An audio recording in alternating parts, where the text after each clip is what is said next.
Olá, voltamos. Voltamos.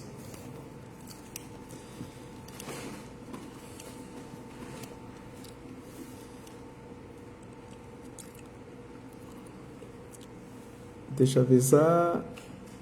Avisou que eu estou ao vivo. Então já me digam aí, tá saindo o som? O som está bom?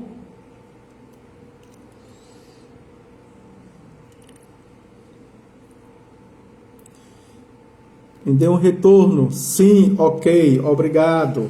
Pelo sinal da Santa Cruz, livra-nos Deus nosso Senhor dos nossos inimigos, em nome do Pai, do Filho e do Espírito Santo. Amém. A vossa proteção recorremos, Santa Mãe de Deus, não desprezei as nossas súplicas em nossas necessidades, mas livrai-nos sempre de todos os perigos, ó Virgem gloriosa e bendita. Glória ao Pai, ao Filho e ao Espírito Santo, como era no princípio, agora e sempre. Amém. Em nome do Pai, do Filho e do Espírito Santo. Amém. Na última aula de ontem, na segunda, terminávamos no item os puros espíritos, né? Ainda no primeiro artigo do símbolo apostólico do credo. E vamos retomar com o item criação do mundo. Além dos puros espíritos, os quais terminávamos ontem, pelos nomes de céu e terra se entende tudo o que há no universo, a saber, o sol, a lua, os astros, e entre estes a terra, que habitamos com tudo que nela se encontra. Encontramos o que na terra? Encontramos os minerais, encontramos os vegetais, as plantas, encontramos os animais, encontramos o homem. E nós somos, enquanto humanos, a síntese de tudo que existem ou existe na terra.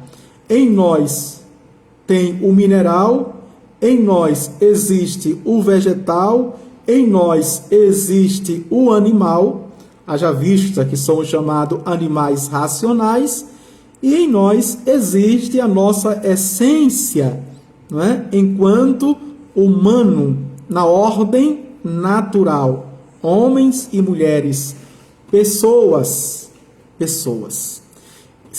que temos a faculdade da inteligência e da vontade.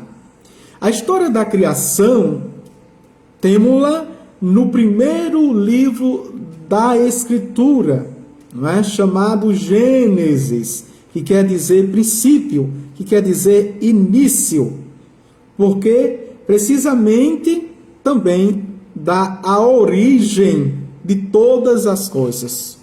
O Gênesis também, teologicamente, se chama, não é, origem. E daí vem também o pecado original, o pecado de Adão, o pecado de Eva, o pecado das origens. Moisés nos diz que Deus, em 6 dias, criou o céu e a terra com tudo que neles se encontra. A luz, o firmamento, o ar, os mares, as plantas, o sol, a lua, as estrelas, os peixes, os pássaros, os animais terrestres e, finalmente, o homem. Nesta narrativa da criação, em 7 dias, segundo o patriarca Moisés, atenção, por que Moisés? Porque dogmaticamente sabemos que quem escreveu o Pentateuco, os 5 primeiros livros da Bíblia, foi Moisés, né? O Gênesis, o Êxodo, o Número, o Levítico e o Deuteronômio. Por isso que a linguagem, né, diz que o autor bíblico, o autor sagrado, Moisés, disse, tá certo? E nesta narrativa nós encontramos toda esta criação, seja dos seres dos celestes, seja dos seres terrestres. O escopo do escritor sacro era indicar ao povo a ideia da criação, ensinar-lhe que Deus criara o universo no princípio dos tempos, que nada há que não seja obra de Deus, que essa obra é boa e deve inspirar ao homem sentimentos de gratidão e assim proclamar a obrigação do culto e a maneira de prestar-lhe ou de prestá-la. Eu sabia, não, viu, padre Gorete? Gorete é uma simpatia. Ela está dizendo, sabia não. Vejam só, não é?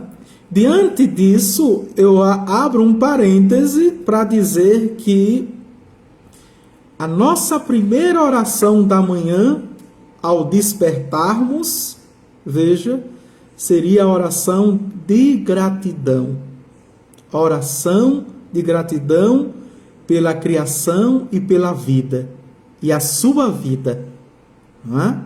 Nós vivemos num tempo frenético de ativismo, que nos acostumamos com o hálito da vida, que nos acostumamos com a inspiração, que nos acostumamos em respirarmos com o ar, com a água, veja, com a terra, conosco mesmo, com aqueles que Deus nos deu como dons, o esposo, a esposa, os pais, os filhos, os amigos, e esquecemos de tornar todo este conteúdo, de torná-lo o quê? Torná-lo oração, torná-lo gratidão.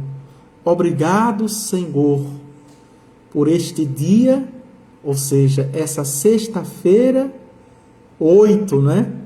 8 de julho de 2002.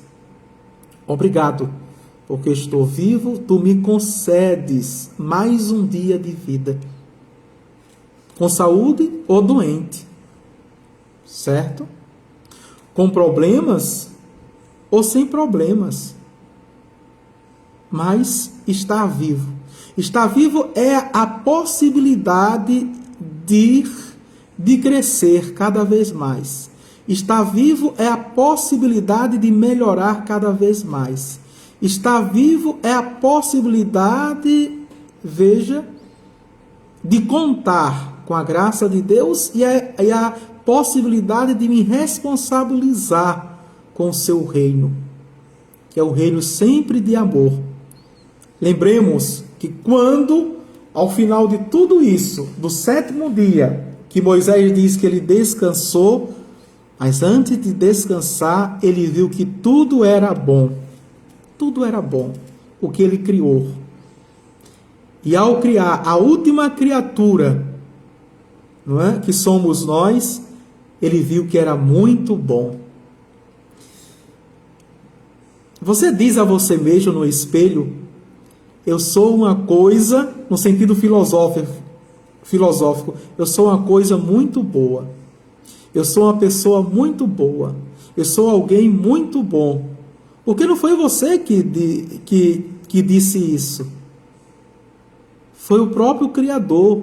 Foi o próprio Deus, que é Pai, que é Senhor. Ele olhou para mim, olhou para você e disse, Edivânio é muito bom. Não é? Veja, Cláudia é muito boa. Lene é muito boa.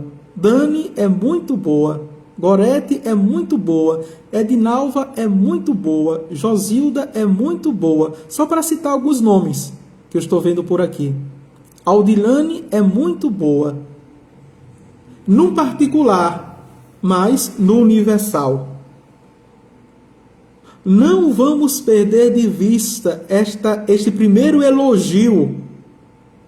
Não é? Esse primeiro elogio.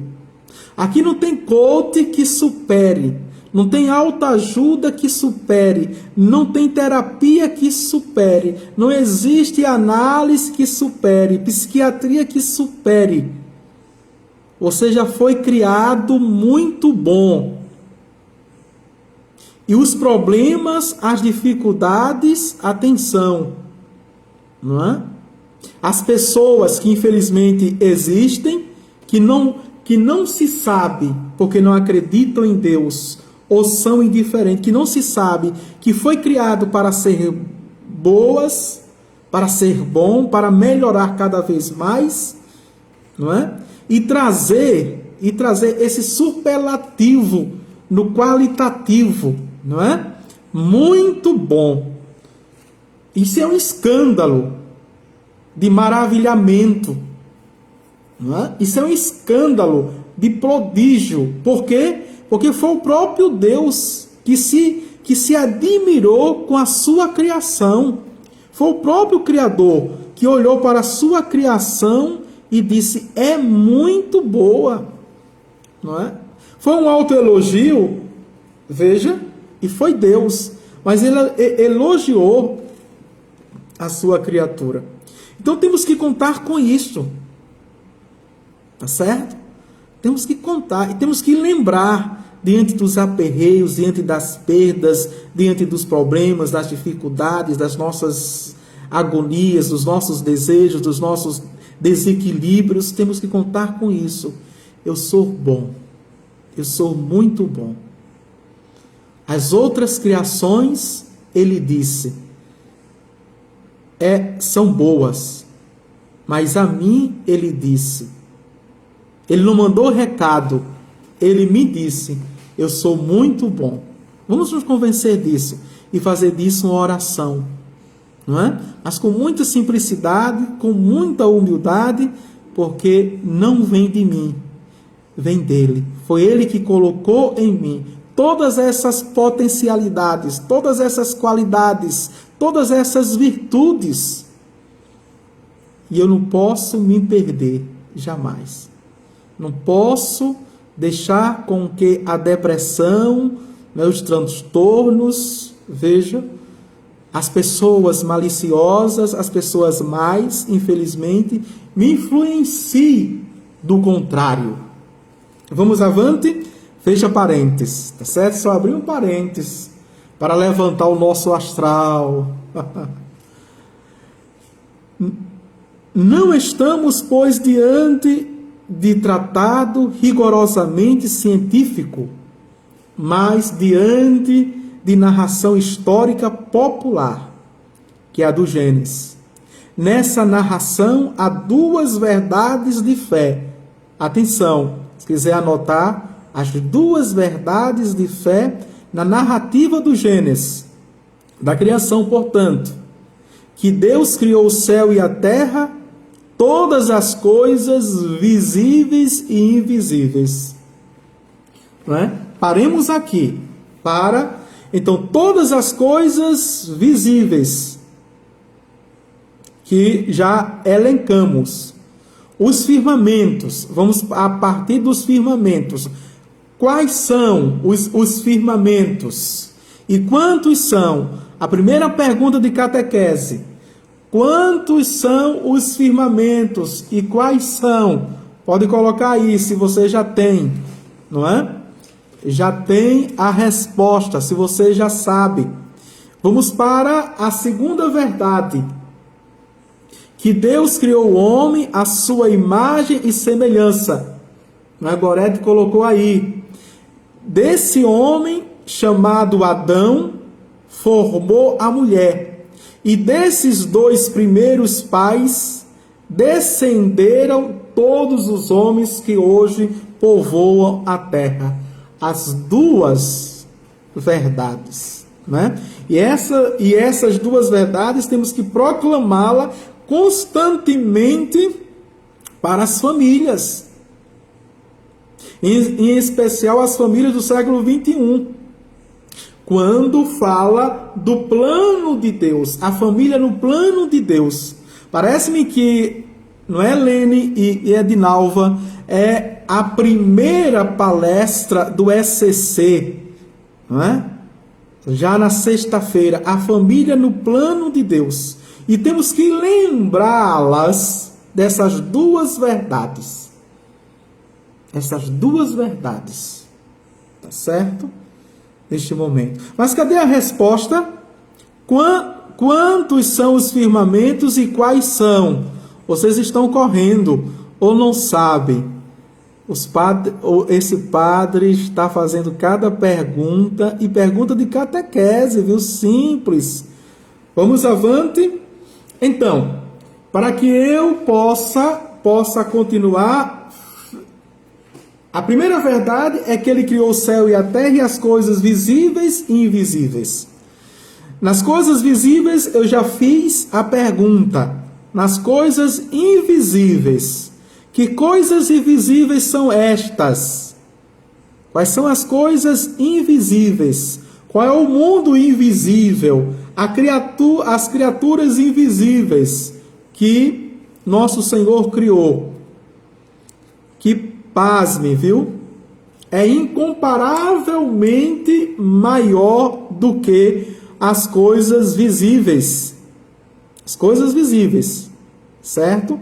Porque se nós achamos apenas um planeta que nós vivemos, o planeta Terra, grande demais, não é? E sabemos da existência de outros planetas, sabemos da existência de galáxias e galáxias, veja, que nós chamamos de todo o universo. Então, Deus cria, e tudo isso é visível. Tudo isso é visível. Toda essa criação incalculável, não é? Nas espécies de seres incalculáveis. Vejam. De insetos, de bactérias, de germes, de vírus incalculáveis. Temos os seres aqui, não é? Se achamos isso muito grande e que Deus criou tudo isso para a sua glória, criou tudo isso em nome do amor, certo? Agora ele está dando a resposta da segunda pergunta, os seres invisíveis, que são os anjos. São os anjos e arcanjos, como vimos ontem.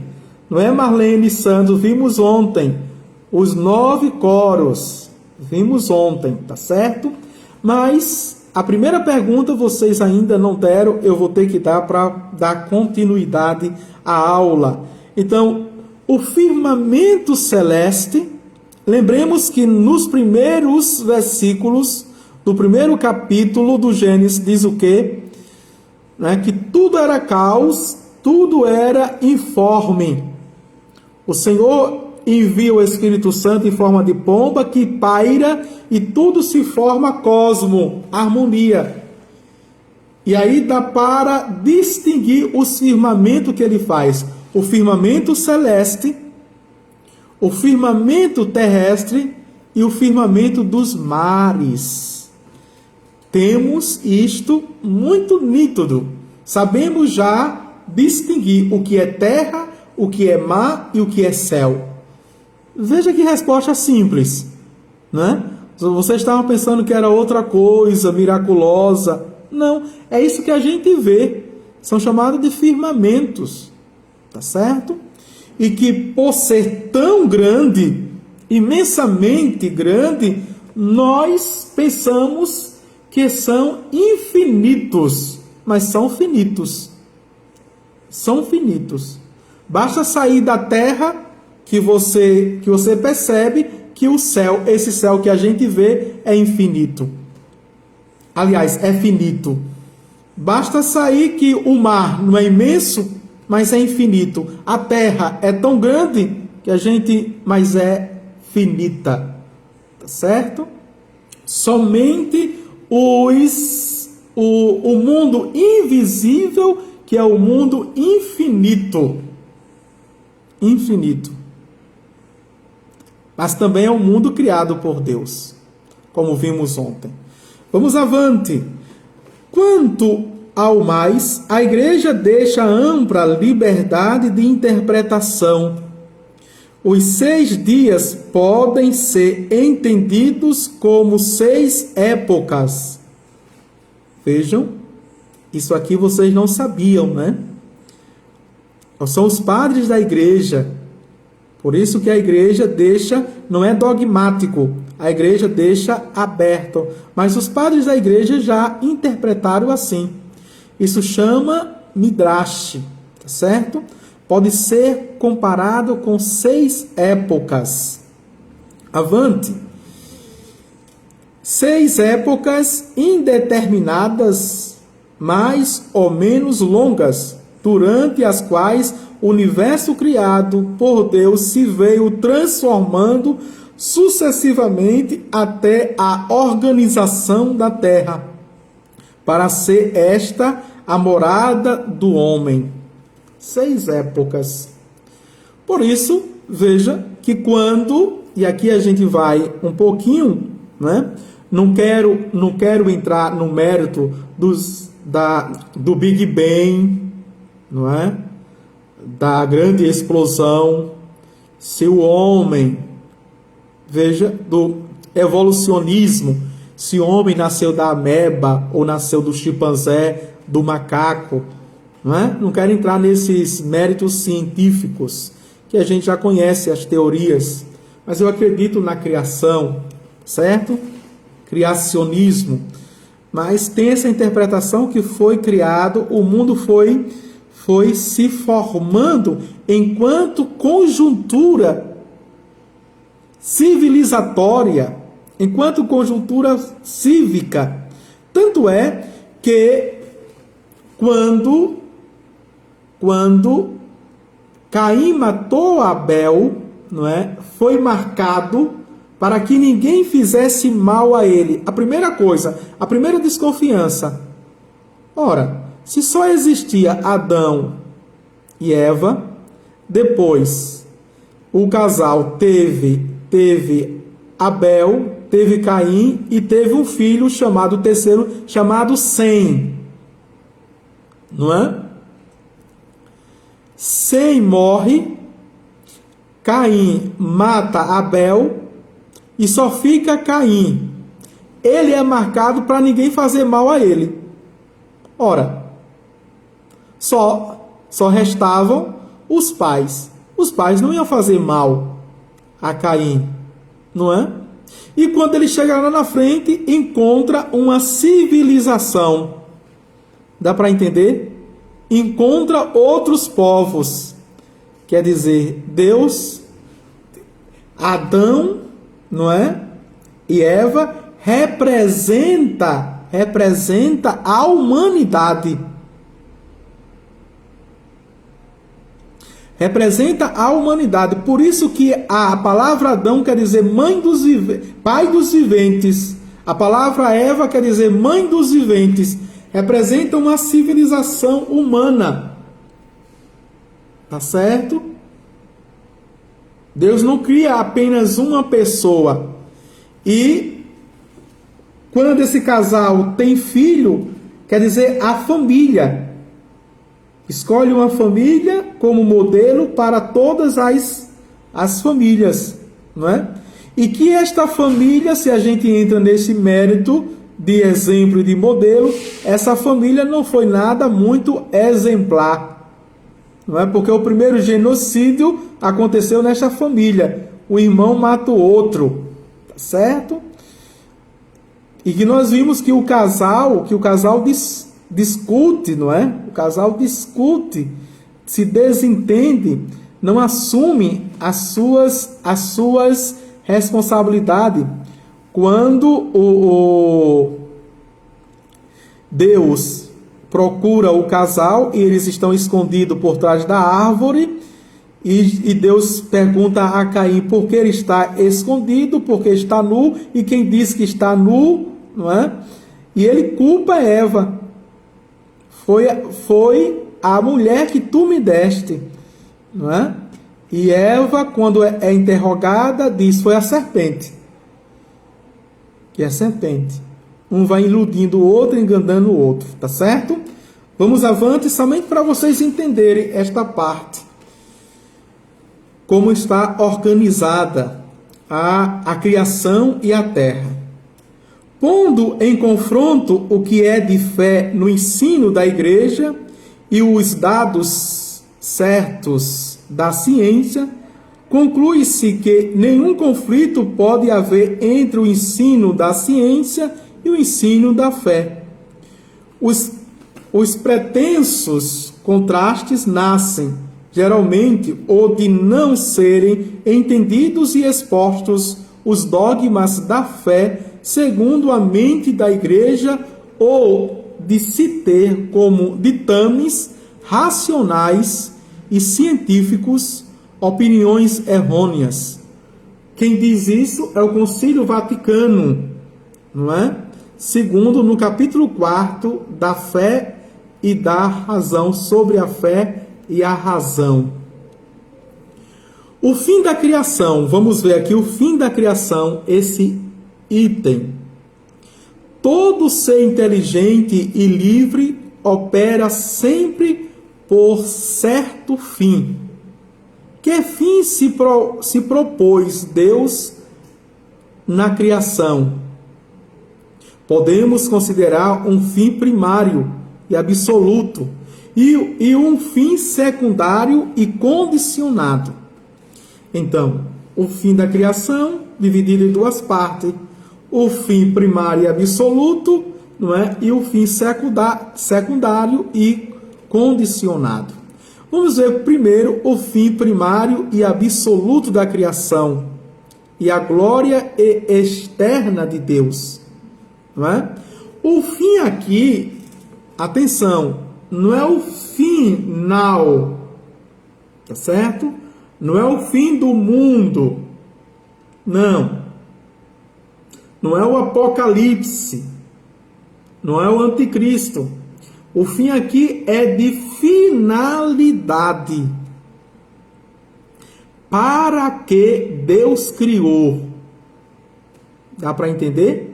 Que estava na cabeça de vocês o fim, não foi? De todas as coisas, irmão. Mas a finalidade. Tem a finalidade primária e absoluta e tem a finalidade secundária e condicionada. Tá certo? Deus, feliz em si, não tem necessidade de coisa alguma, mas quis criar para fazer reluzir nas coisas criadas as suas perfeições. Criou os seres inteligentes, o homem e os anjos, para que estes lhe conhecessem as obras e louvando lhe dessem glória. Olha aqui, ó. A finalidade primária e absoluta. Primeiro, o quê? Para ver nas coisas criadas a sua perfeição. Não é?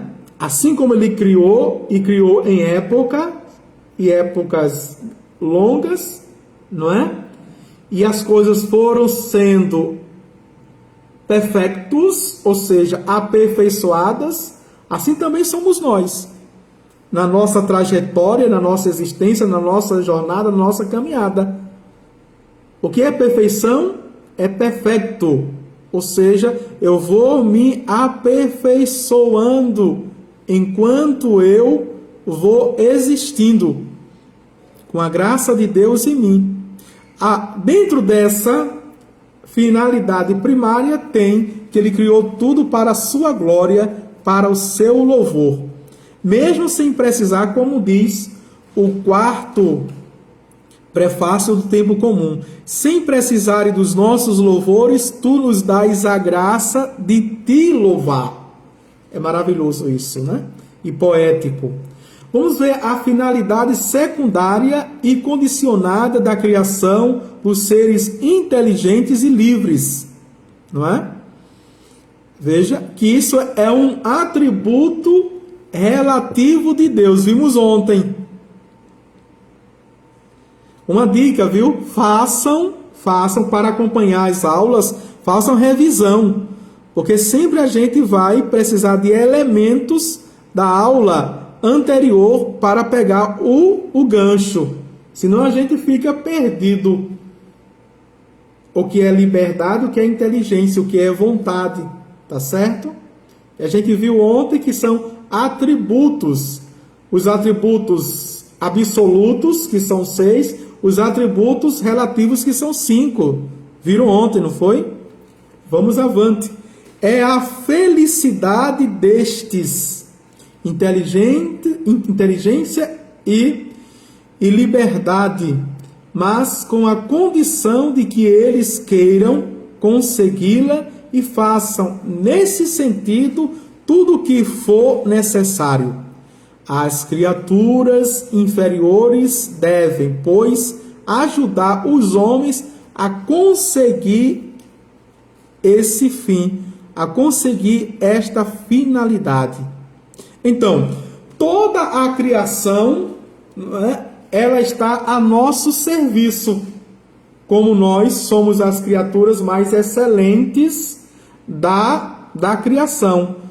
Toda a criação está ao nosso serviço, para nos ajudar a sermos perfeitos, a sermos santos, a caminharmos fazendo o bem, não é? Haja vista que somos muito bons, não é? A fazermos o bem, não é? E eu posso até parafrasear e brincar: filho do bem, benzinho é, não é? Então nós somos assim, tá certo? Vamos ver o item agora da a providência de Deus. A providência de Deus. Deus não abandonou a si mesmo as coisas criadas, mas tem delas cuidado e providência, conserva-as e dirige-se todas ao próprio fim, com sabedoria, bondade e justiça infinita. Veja, Deus trata a sua criação segundo, não é? Segundo o critério de finalidade para que ele criou.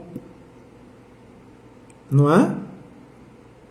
Veja, eu não posso confundir o homem com o mineral, com a pedra. Eu não posso confundir o homem com a planta, com a árvore. Não é?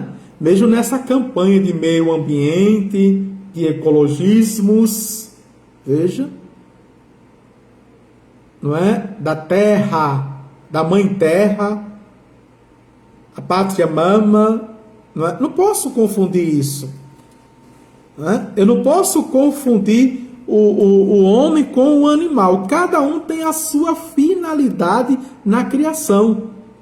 E foi nos dado tudo isso para administrarmos como servos bons e prudentes, não é? Mas hoje a gente está, quando a inteligência do homem embotada sem Deus, o homem já querendo ser Deus, a inteligência dele fica embotada, fica confusa. Então ele inverte os valores. Isso é inversão de valores, não é? Quando casais não querem mais ter filhos, mas querem adotar um cachorrinho, não é? Querem adotar um gatinho, querem adotar uma calopsita, não é? Veja, então, está deixando de valorizar o humano dentro da graça, não é? Extraordinária que Deus deu à mulher, juntamente com o homem, de gerarem, e agora eles escolhem, dentro da sua inteligência e da sua liberdade, que o melhor para eles não é ter filhos, mas criar animais, não é? Tem gente que tem 50, 60, até 80 gatos dentro de casa. Pelo amor de Deus, né? Vejam. Então, é uma inversão de valores. Aí já perdemos, não é? E que Deus, a providência de Deus age, cuida, protege, zela dentro da finalidade para a qual ele criou. Ou seja, a missão que cada um de nós temos e todas as coisas na criação têm. Tá certo? Dizem alguns, se há tal providência divina, não deverá existir o mal. Responde-se observando como esta dificuldade depende da nossa ignorância, que intitula mal a tudo o que nos faz sofrer e nos impele a procurar tudo o que é de nossa utilidade, sem considerarmos que parte tem dada a ação tida por má, no plano universalíssimo de Deus, onisciente no governo do mundo. E aqui a gente sabe que há totalmente, não é, uma confusão. Uma confusão, primeiro, teológica, que é o conceito de Deus, que é a visão de Deus. E uma confusão também antropológica, que o homem, que é a pessoa, que o ser humano não sabe mais quem é. Não é? E esta pergunta não é de agora não, é desde os jônios. Os filósofos, praticamente, não é? Séculos antes de Cristo. Veja quem eu sou, de onde eu vim e para onde eu vou.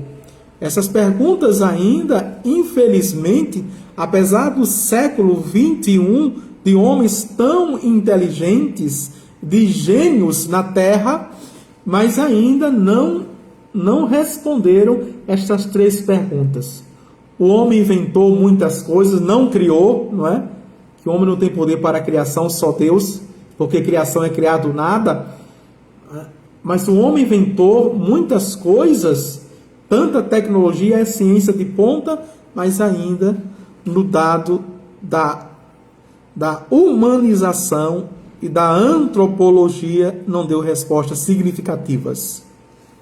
Convém distinguir ainda entre mal e dor. Um só é o verdadeiro mal, o pecado. Atenção!